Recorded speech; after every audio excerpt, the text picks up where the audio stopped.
শিক্ষা দীক্ষার কোনো ব্যবস্থা হবে না, সেই বাংলাদেশ চাই না। গরিবের ঘর থেকে বের হওয়া মেধাবী সন্তানের তার মেধার বিকাশ করে আগামীতে সে হবে বাংলাদেশের প্রধানমন্ত্রী, সেই বাংলাদেশ চাই।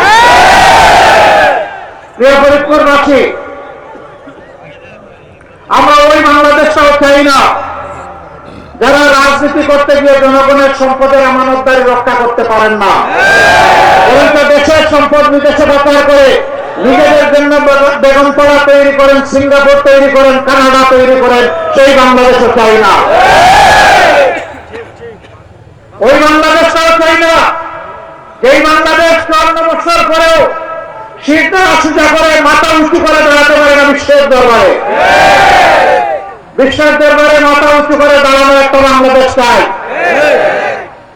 ওই বাংলাদেশ চাই যেই বাংলাদেশে আমার মায়ের সম্পদ, ইজ্জত এবং জীবনের উপর আর কেউ কোনো হামলা করার দুঃসাহস দেখাবে না। ওই বাংলাদেশটা আমরা চাই যেখানে রাষ্ট্রের সমস্ত কর্মকর্তা কর্মচারী জনগণের জন্য নিবেদিত প্রাণ হয়ে কাজ করবেন, কোন জালিমের কোন প্রেসার বা চাপের তোয়াক্কা করবেন না। আমরা সেই বাংলাদেশটা চাই যেই বাংলাদেশে ন্যায় বিচার এমনভাবে কায়েম হবে যেখানে সাধারণ একজন মানুষ নির্দিষ্ট কোন অপরাধ করলে বিচারের আওতায় এনে তাকে যে শাস্তি দেওয়া হবে, দেশের প্রধানমন্ত্রী কিংবা প্রেসিডেন্ট হয়ে তিনি যদি একই অপরাধ করেন তাকেও এই দেশের আইন ছাড় দিয়ে কথা বলবে না।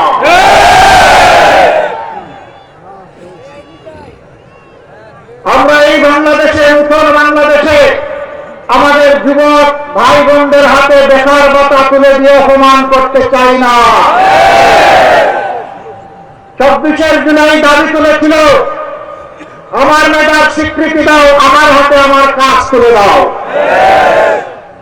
আমরা সেই মেধা ভিত্তিক, ইনসাফ ভিত্তিক, দল মত ধর্মের ঊর্ধ্বে উঠে যে যুবক যুবতীর যেটা পাওনা, যে কাজের ন্যায্যতা রয়েছে তার হাতে সেই কাজ তুলে দিতে চাই।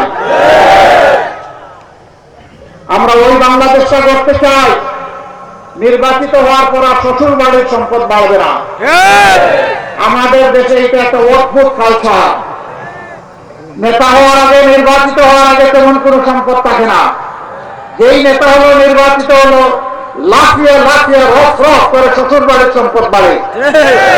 বাপের বাড়িটা আবার তেমন বাড়ে না, কারণ বাপের বাড়ির কেউ যদি আবার জেনে ফেলে যদি ভাগ বসায় দেয়, কিন্তু মন্দ কপাল হলে অন্যটা হয়ে যায়, কপাল ঘুরে যায়, উল্টা দিকে ঘুরে যায়। তখন শ্বশুর বাড়িওয়ালারা এক সময় বলে, বাবাজি অত ভাইজি বিপদের সময় পাহারা দিয়েছে, এই সম্পদ তোমার নয়, এখন আমার। এ ঘটনা ঘটেছে, অনেকে আত্মহত্যা করেছে, দেশ ছেড়ে হতাশ হয়ে বিদেশের মাটিতে পা বাড়িয়েছে। আমরা ওই রাজনীতির পথা ধারা পাল্টে দিতে চাই। সেই বার্তা নিয়ে আমাদের সামনে হাজির হয়েছে ইনশাআল্লাহ আগামী 12 ফেব্রুয়ারি। এই 12 ফেব্রুয়ারি অতীতের 12টা বুথের মতো কোনো ভোট নয়, একটি ভিন্ন বার্তা দিচ্ছে। আলহামদুলিল্লাহ, সারা বাংলাদেশের যুবকরা জেগে উঠেছে। তাদের একই কথা, আমরা সন্ত্রাস ফেসিবাদের সাথে নাই, আমরা চাঁদাবাজদের সাথে নাই, আমরা দুর্নীতির সাথে নাই, আমরা বেইনসাফির সাথে নাই, আমরা মায়ের ইজ্জত হরণকারীদের সাথেও না। এই রায় তারা ইতিমধ্যে দিয়ে দিয়েছে। বাংলাদেশের সর্ববৃহৎ এবং প্রসিদ্ধ পাঁচটি বিশ্ববিদ্যালয়ের ছাত্র সংসদ নির্বাচনের মাধ্যমে জানিয়ে দিয়েছে। তারা জানিয়ে দিয়েছে এবার মা বোনেরা জেগে উঠেছে, তাদের ইজ্জতকে সংরক্ষণ করার যুদ্ধে লড়াইয়ে তারা অবতীর্ণ হয়েছে। আমরা তাদেরকে মোবারকবাদ জানাই। আমরা আজীবনের জন্য তাদের কাছে কৃতজ্ঞ, কারণ মায়ের পেট দিয়েই তো দুনিয়া এসেছি। মায়ের বুকের দুধ মূল্যবান, পবিত্র দুধ খেয়ে বড় হয়েছি। মায়ের বুকের বিছানায় লালিত পালিত হয়েছে।